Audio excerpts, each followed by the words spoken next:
Assalamualaikum warahmatullahi wabarakatuh. Saudara-saudaraku yang saya cintai saya banggakan, Partai Pengusung 01, PKB, Nasdem, dan PKS terlihat tercerai-berai. Terlihat tidak ada kekompakan sama sekali, apalagi dengan pasangan Capres dan Cawapresnya Anies Muhaimin. Pasca KPU menetapkan hasil Pilpres 2024, di mana Prabowo Gibran unggul telak jauh dengan angka 96 juta lebih. Pasca itu masing-masing memberikan statement sendiri-sendiri. Mestinya kalau masih kompak, pernyataan sikap hendaklah dilaksanakan bersama-sama. Semuanya berkumpul, Nasdem, PKB, PKS, plus Anies dan Muhaimin. Faktanya tidak.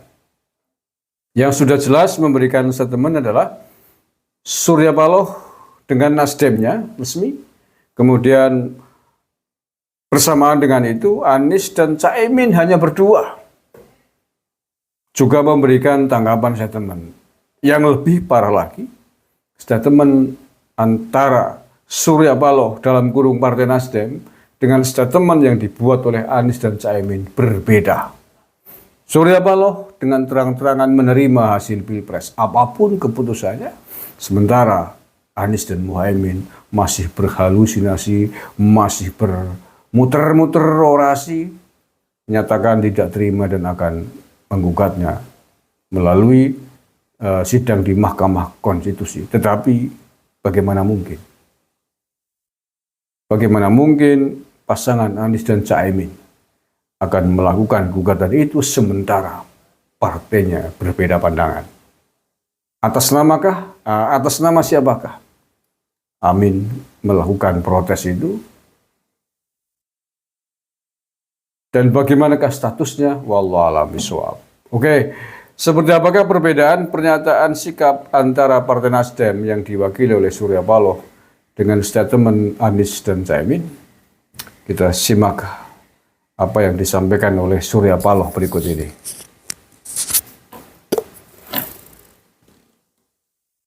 Respon yang baik berkenan dengan telah selesainya ditetapkan oleh Komisi Pemilihan Umum untuk melakukan rekapitulasi perhitungan suara, baik untuk pemilihan anggota legislatif maupun pemilihan presiden dan wakil presiden.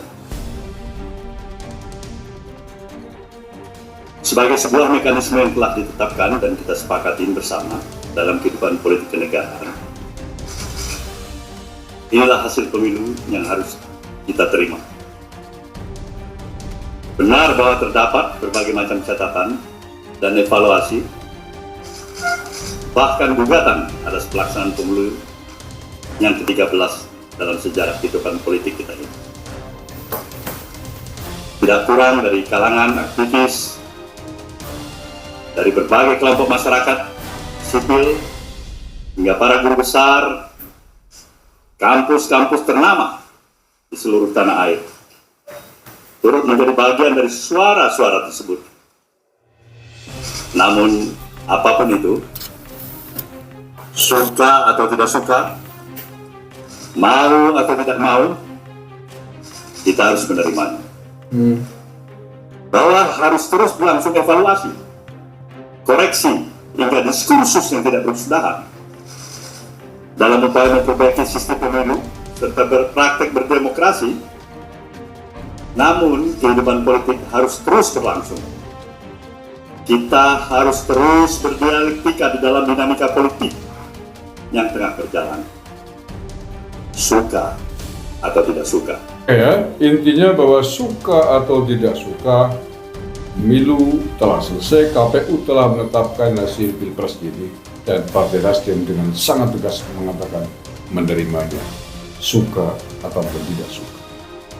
Nah, sekarang mari kita simak apa yang disampaikan oleh Caimin dan Anies Muhaimin. Anies dan Caimin yang muter-muter seperti benang budet. Mari kita kita terus jalankan perjuangan ini dengan menjunjung tinggi etika, menjaga kedamaian dan persatuan. Kita dukung langkah tim hukum, dan kita biarkan segala temuan itu nantinya disampaikan dan menjadi rekam sejarah yang tercatat secara resmi dalam lembaran risalah-risalah Mahkamah Konstitusi Republik Indonesia. Mas Anies dan saya maju pencalonan sebagai capres dan cawapres ini untuk membawa misi perubahan, menghadirkan keadilan dan kemakmuran bagi semua, menegakkan kembali demokrasi dan menunaikan janji-janji reformasi. Dan berdasarkan catatan dari KPU tadi, ada puluhan juta orang yang menitipkan suara kepada kami berdua. Maka demi memperjuangkan suara mereka yang percaya pada perubahan dan tetap teguh hingga akhir, kami memutuskan meminta tim hukum Timnas Amin untuk maju ke Mahkamah Konstitusi. Saudara sekalian, kepemimpinan yang lahir dari proses yang ternodai dengan penyimpangan, dengan kecurangan, akan menghasilkan rejim yang outputnya nanti, keluarannya nanti adalah kebijakan-kebijakan yang penuh dengan ketidakadilan. Dan ini yang tidak ingin kita temui di Indonesia. Kita tidak ingin ini terjadi. Secara tegas tersirat dan tersurat Anies Baswedan mengatakan bahwa tidak boleh membiarkan dan menuduh bahwa Pilpres kali ini adalah hasil dari demokrasi yang penuh kecurangan dan ketidakadilan. Menurut Anies, demokrasi yang penuh kecurangan, yang pada akhirnya menurutnya akan memerintah bangsa ini dengan ketidakadilan.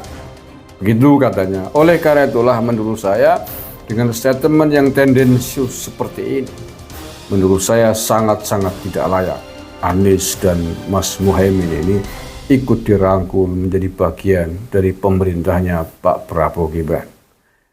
Saya kira itu sebagai sebuah harga yang harus dibayar atas tuduhan dan justice tendensiusnya kepada proses pemilu ini, kepada Pak Prabowo dan Mas Gibran yang telah dituduh sebagai pemimpin yang dilahirkan dari proses keterpilihan demokrasi yang menurutnya adalah curang dan tidak adil. Maka kalau dia sampai mau menjadi bagian dari pemerintahan yang dituduhnya sebagai pemerintahan, sebagai presiden dan wakil presiden yang curang, yang tidak adil, maka akan di manakah letak etika dia di dalam berpolitik? Menurut saya, jika sampai dia masuk dalam pemerintahnya Pak Prabowo, jauh lebih tidak beretika dibanding proses etika demokrasi yang dia tuduh tidak beretika itu. Oke, jadi sekali lagi bahwa apa yang disampaikan oleh Anies dan Muhaimin secara pribadi berbeda dengan apa yang disampaikan oleh Pak Surya Paloh. Belum lagi nanti PKS juga akan menyampaikan statement sendiri. Ini adalah pertunjukan yang nyata di depan mata kita bahwa di antara mereka telah terserai-berai, tidak karu-karuan, tidak koordinasi, dan nampaknya sudah berdiri masing-masing. Sudah menjadi serpihan-serpihan sisa-sisa kekuatan politik. Dalam kondisi seperti itu, masihkah punya nyali? Masihkah bisa diharapkan mereka menyusun, membangun kekuatan di sidang Mahkamah Konstitusi besok? Wallahu a'lam bishawab, menurut saya adalah sebuah langkah politik yang memalukan, sebuah langkah politik yang hanya ingin mempertontonkan kebodohan masing-masing. Kita simak. Temui di Indonesia, kita tidak ingin ini terjadi. Dalam prinsip negara demokrasi modern, ketika melihat ketidaknormalan, ketika melihat penyimpangan demokrasi, maka langkah yang dilakukan bukanlah marah-marah lalu melakukan agitasi kepada publik, tapi langkah yang dilakukan adalah mengumpulkan semua sinyalemen, semua bukti-bukti untuk kemudian nanti dibawa ke depan hakim ke depan Mahkamah Konstitusi. Ini maksudnya apa nih?